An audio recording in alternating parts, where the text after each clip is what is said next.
Good day, everyone. I'm June Hebrew, and today we'll talk about my being vegan, why I'm vegan, and why you should too.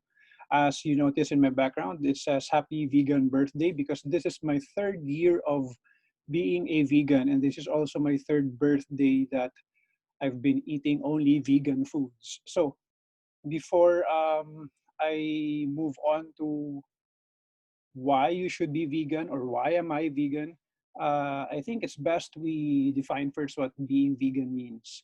Being vegan means that you exclude any animals, any animal products, or any animal byproducts from your daily consumption as practically as possible. So it's simply no animals, no animal products, and no animal byproducts. Okay, so that is what vegan means. Now, in case you are asking me why I'm vegan, it's only because of one word, and it's because of compassion. Compassion to myself, compassion to all sentient beings, our animal friends, and of course, compassion to the environment. Okay, let me just break down those three for you. Compassion to self, okay? Uh, it's self explanatory. If you love yourself, you will not put dead animals in it. If you love yourself, again, you will not put dead animals in it. You know, I read this Facebook meme that says, I'm vegan because I believe that my body is a garden, not a graveyard. And that is very true. I will not put dead animals in my body because I love my body so much that I do not want decaying matters to be put there. Okay? Animals, from the moment that they die, they just decay and decay and decay continuously. That's what happens. That's why they are called dead.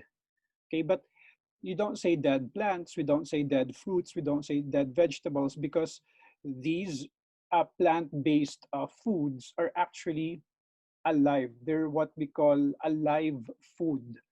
Live food, meaning to say they're the food that grows. They still have life element in them.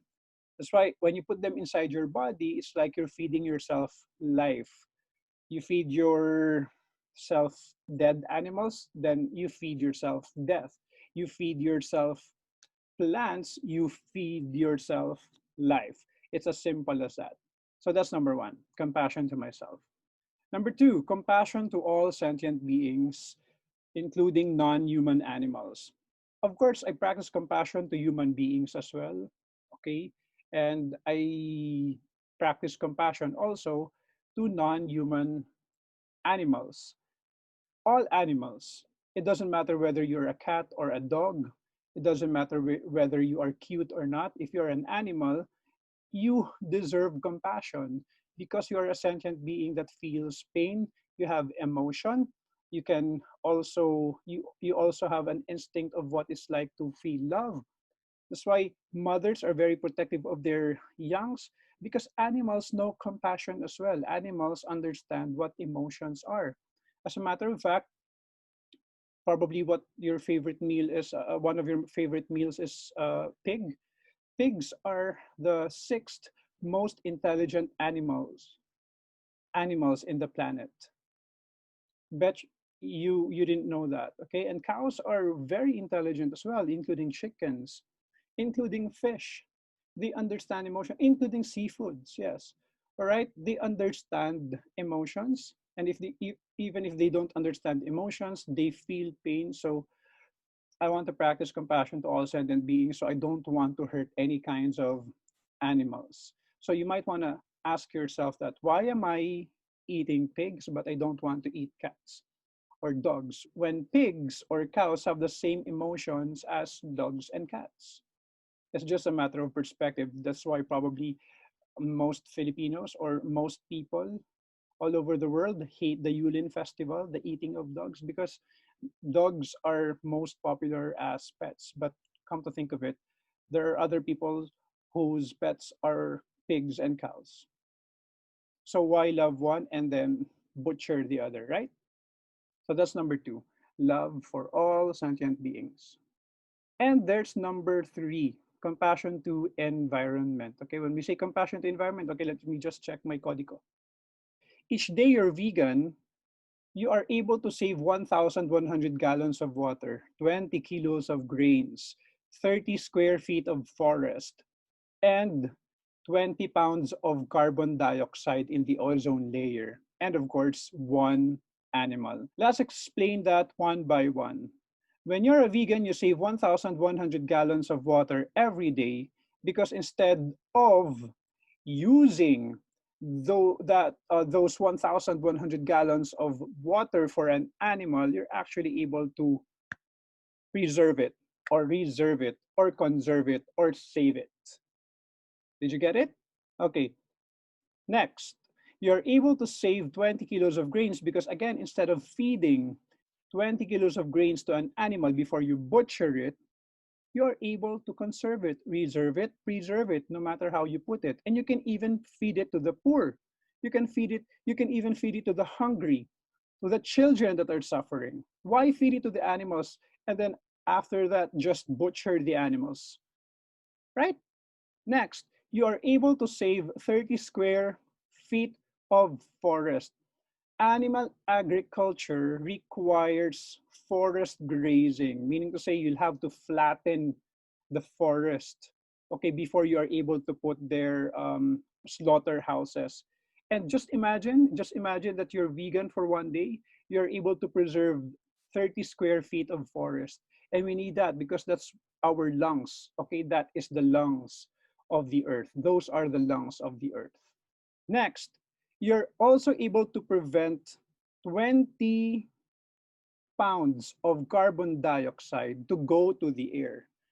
Animal agriculture requires butchering, raising livestock that also contributes to the destruction of ozone layer. So imagine if you're vegan for a day, you're also able to save the environment. And of course, last but not the least, definitely not the least, you're able to save one animal.